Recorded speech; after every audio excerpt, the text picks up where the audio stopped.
Hello friends, welcome to ISS platform. आज है 28 of January and 28 of January करेंगे हम करंट अफेयर के एमसीक्यू। लेक्चर स्टार्ट करने से पहले मैं आपको इन्फॉर्म करना चाहूँगा कि मेरा एक फाउंडेशन बैच चल रहा है इकोनॉमिक्स का, जिसमें आपको फ्री ऑफ कॉस्ट इकोनॉमिक्स कराई जा रही है। सिर्फ ओनली आपको क्या करना है, आपको मेरे यूट्यूब चैनल पर जाना है, वहाँ पर आपको एक प्लेलिस्ट का ऑप्शन मिलेगा। प्लेलिस्ट के ऑप्शन में एक इकोनॉमी का फोल्डर है जिसमें ऑलरेडी मैं 12 लेक्चर अपलोड कर चुका हूं रिलेटेड टू इकोनॉमिक्स, और जल्दी ही आपकी फ्री ऑफ कॉस्ट पूरी इकोनॉमिक्स कंप्लीट हो जाएगी। तो देख लीजिए, आपकी इकोनॉमिक्स का एक भी क्वेश्चन मिस नहीं होगा एग्जाम में। चलते हैं, वीडियो स्टार्ट करते हैं। First question, which two cities of India has been recognised as a accredited wetland city under Ramsar convention on wetland. देखो, ये क्वेश्चन समझने से पहले देखो, ये इंडिया में पहली सिटी है। ये दो सिटी पहली रिकॉग्नाइज करी गई है इंडिया में से, और ये इन्होंने ऐसा क्या काम किया है, सबसे पहले अपन समझेंगे कि रामसर कन्वेंशन क्या है। क्या रामसर कन्वेंशन? देखो, ये कन्वेंशन है दैट वाज साइंड इन 1971। कब साइन किया था? 1971। और रामसर एक सिटीज है, कहां पर? ईरान में।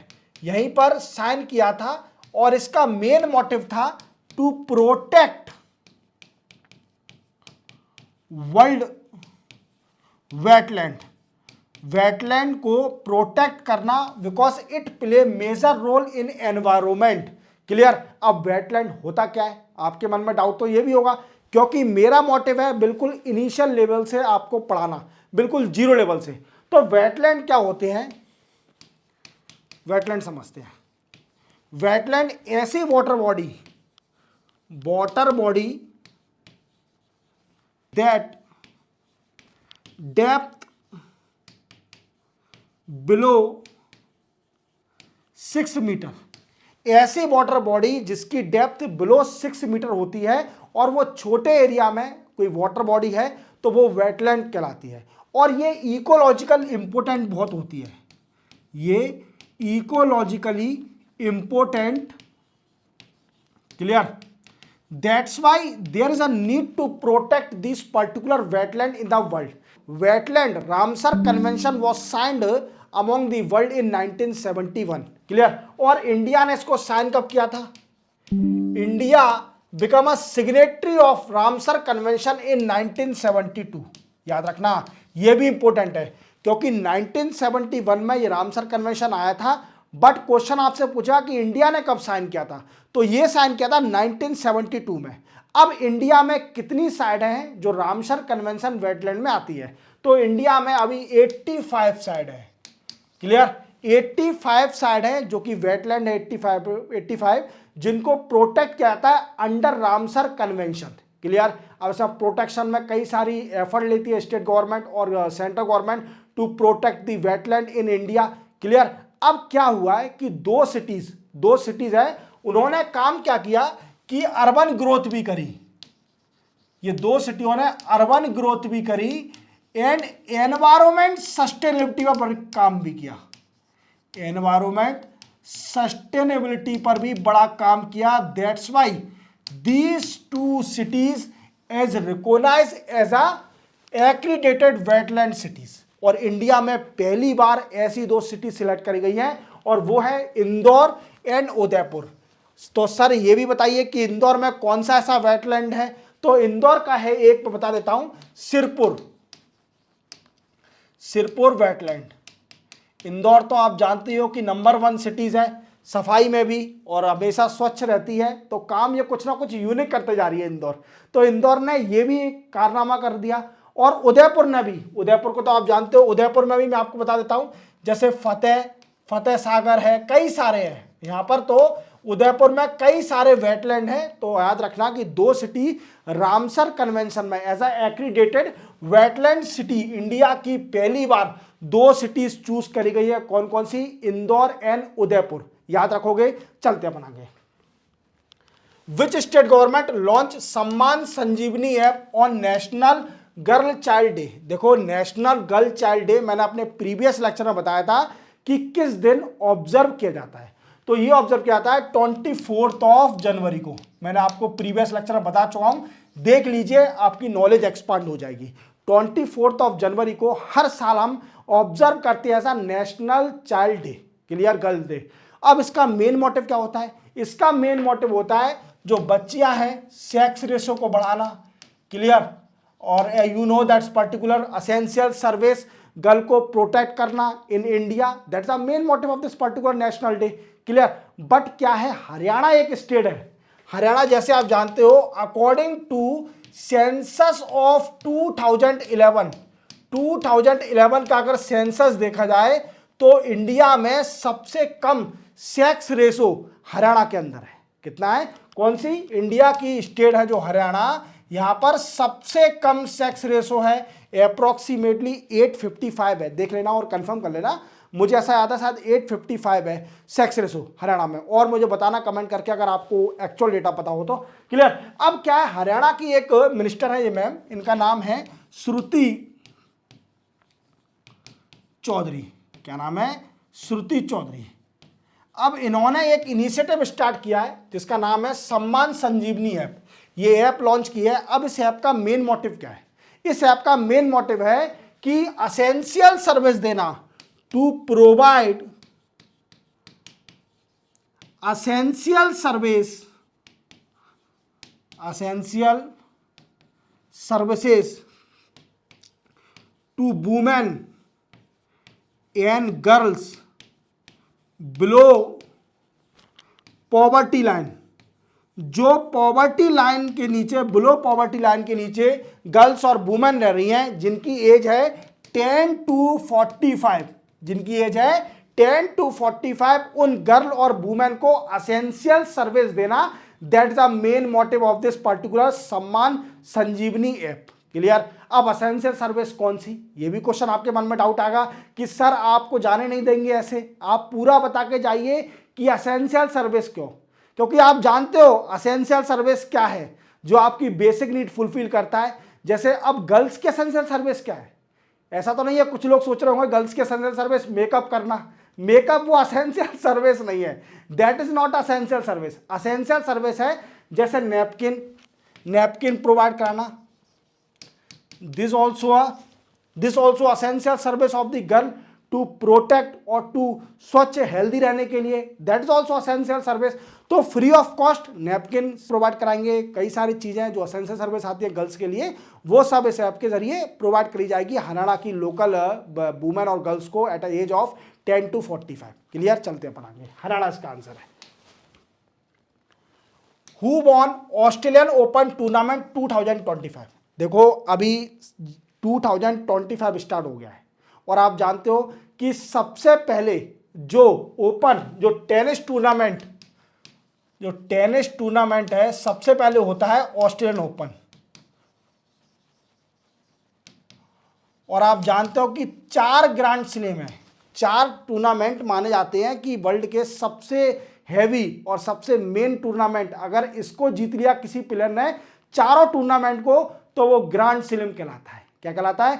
चैंपियन कहलाता है, ग्रैंड स्लैम, क्लियर। अब ऑस्ट्रेलियन ओपन सबसे पहले होता है, तो ये हो चुका है। अभी एक प्लेयर है इसने जीता है, इनका नाम है जेनिक सिनर, और ये इटली के रहने वाले हैं, इटली के, और इन्होंने ऑस्ट्रेलियन ओपन जीता है। अब आपके मन में डाउट आएगा कि सर वो 4 कौन कौन से ग्रैंड स्लैम है, ये तो बता दीजिए। तो सबसे पहला ऑस्ट्रेलियन ओपन, दूसरा है फ्रांस ओपन, तीसरा है यूएसए ओपन। ये 4 टेनिस के सबसे बड़े गेम हैं। नेक्स्ट है विंबलडन, जो कि ब्रिटेन का है।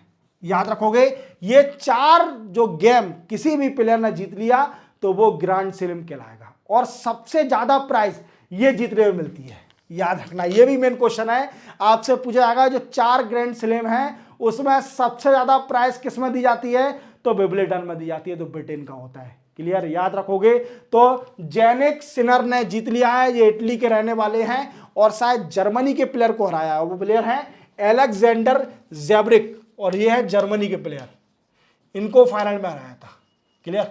ये बता देता हूं, चलते अपन आगे। नेक्स्ट है who has been appointed India new ambassador to Israel.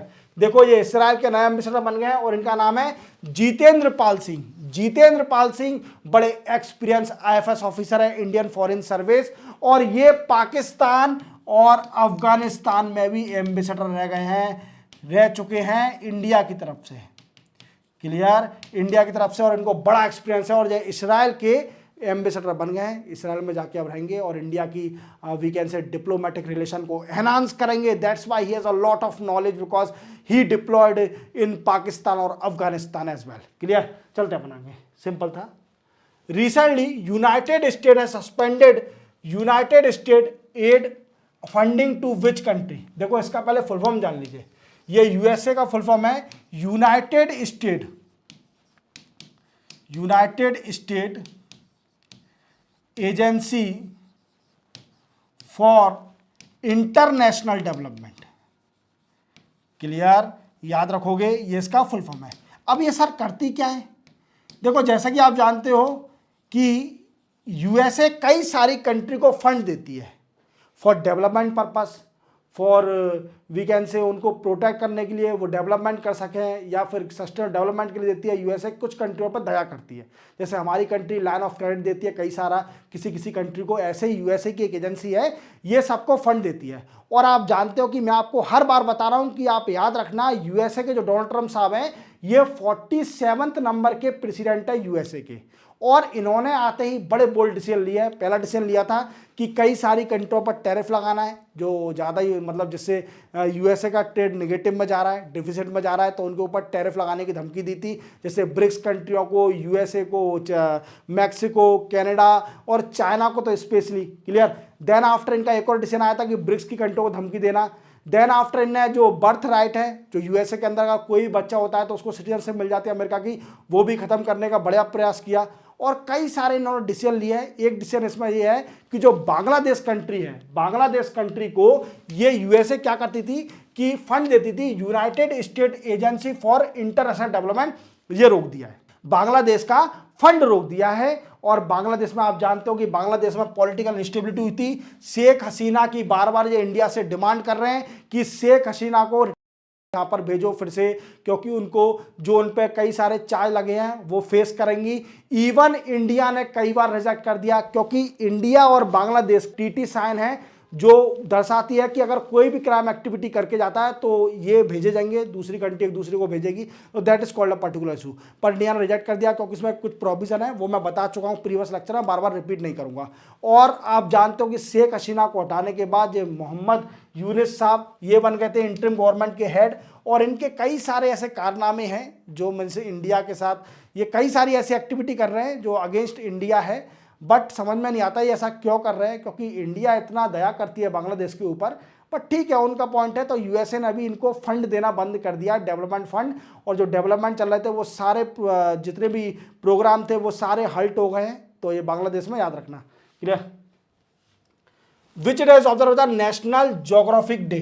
National geographic day कब पड़ता है? तो ये पड़ता है 27 जनवरी को। 27 जनवरी को ऐसा ऑब्जर्व कहता है नेशनल ज्योग्राफिक डे। और ये क्यों? क्योंकि फाउंडेशन डे है ज्योग्राफिक सोसाइटी का।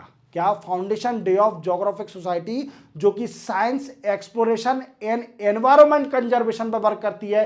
किस पे काम करती है? Science, environment, conservation and exploration. याद रखना। क्लियर, सिंपल है। चलते आगे। Which day is observe the international day of clean energy 25। Clean energy what I means renewable energy. Renewable energy, क्योंकि ये क्लीन क्यों कह रही है? क्योंकि it does not lead to the climate change effect. ये ग्रीन हाउस इफेक्ट की green house gas का इफेक्ट नहीं होता है इससे रिन्यूएबल एनर्जी के जरिए। तो क्या है, क्लीन एनर्जी को एडॉप्ट करने के लिए, लोगों को अवेयरनेस बढ़ाने के लिए कि क्लीन एनर्जी को एडॉप्ट करे कंट्रियां कई सारी, तो ये दिन यूनाइटेड नेशन ने एक दिन बना दिया है। 26 जनवरी को ऑब्जर्व किया जाता है international day of clean energy. याद रखोगे, सिंपल है, ज़्यादा कुछ नहीं है। Next, which Indian grand master won 9th Johor international open chess tournament. ये पूछ रहा है कि बताइए 9th Johor international open chess tournament किस इंडियन ग्रैंड मास्टर ने जीता है। और ग्रैंड मास्टर कौन होते हैं? ये चेस के प्लेयर होते हैं जिसने इंटरनेशनली कई सारे मैच जीते हैं, that is called a grand master. Clear? तो इंडिया के ग्रैंड मास्टर जो जीते हैं इलियान पेनिरसेल्वन, और ये हैं तमिलनाडु के। याद रखना, सिंपल है। Who has been appointed director general of bureau of civil aviation society. देखो आप देख पा रहे होंगे, ये है अमृत मोहन प्रसाद। अमृत मोहन प्रसाद ये डायरेक्टर जनरल बन गए हैं bureau of civil aviation security. But इनको एडिशनल चार्ज दिया गया है। ये कैबिनेट कमेटी ने इनको जो अपॉइंट किया है, ये एडिशनल चार्ज दिया है। ये एडिशनल चार्ज इसको होल्ड करे हैं कुछ महीने के लिए, देन आफ्टर कोई दूसरा सर्च हो जाएगा तो इनको उठा दिया जाएगा। बट ये एडिशनल चार्ज करें तो इसका मतलब कोई ना कोई दूसरी पोस्ट होल्ड करे होंगे। बिल्कुल, ये अभी डायरेक्टर जनरल हैं। He is director general of शस्त्र सीमा बल, शस्त्र सीमा बल, व्हाट आई मीन्स एसएसबी। अभी सर आपके मन में डाउट आ रहा होगा कि सर ये एसएसबी क्या है? एसएसबी भी एक आर्म फोर्स है, जैसे बीएसएफ है ऐसे ही एसएसबी है। अब ये करती क्या है? ये कौन से बॉर्डर एरिया पर है? तो ये प्रोटेक्ट करती है, protect border of India that connect we can say Nepal and Bhutan. देख रहे हो आप, नेपाल और भूटान के बॉर्डर पर जो इंडिया कनेक्ट करता है वहां पर ये प्रोटेक्ट करते हैं। क्लियर? एसएसबी। और ये डायरेक्टर जनरल है। अब इनको एडिशनल चार्ज दे दिया गया है director of bureau of civil aviation security. याद रखना, सिंपल है। Who has been named as ICC man test cricket of the year 2024। देखो ये मैं आपको 2 या 3 इसमें क्वेश्चन बताऊंगा, वो बड़ा ही इंपॉर्टेंट है। और मैंने प्रीवियस लेक्चर में बताया था कि ICC man T20 year of 2024 वो कौन है? वो हुए अर्शदीप सिंह। मैंने प्रीवियस लेक्चर में बताया था, अर्शदीप सिंह को चूज करा है as a man T20 cricketer of 2024। अब टेस्ट के लिए, तो टेस्ट के लिए आप देख पा रहे होंगे जसप्रीत बुमराह। किसको? जसप्रीत बुमराह। अब ICC women ODI cricketer of year 2024, मैं सारे बता रहा हूं। यह है स्मृति Mandhana,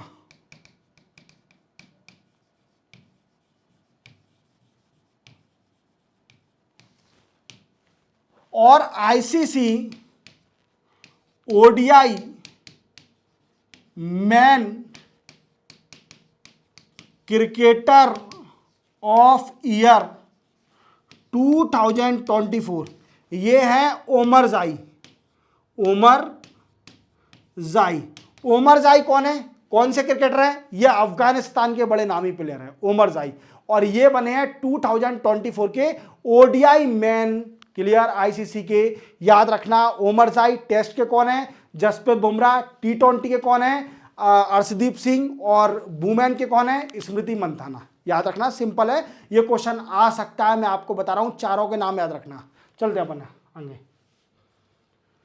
who has been appointed executive director of Dhanlaxmi Bank. देखो धनलक्ष्मी बैंक के एग्जीक्यूटिव डायरेक्टर अपॉइंट कर दिए गए हैं by RBI, Reserve Bank of India के द्वारा, और ये बने हैं, अपॉइंट करे गए हैं पी सूर्याराज। कौन? सूर्याराज। याद रखना, पी सूर्याराज। क्लियर? तो इसी के साथ ये भी लेक्चर यहीं कंप्लीट होता है। 28 जनवरी के करंट अफेयर के एमसीक्यू कंप्लीट होते हैं। अब आप देखिए 5 या 10 मिनट का रेस्ट करिए। 5-10 मिनट बाद आपको क्या करना है? मेरा चैनल खोलना है, आधे घंटे का रेस्ट करिए, ठीक है?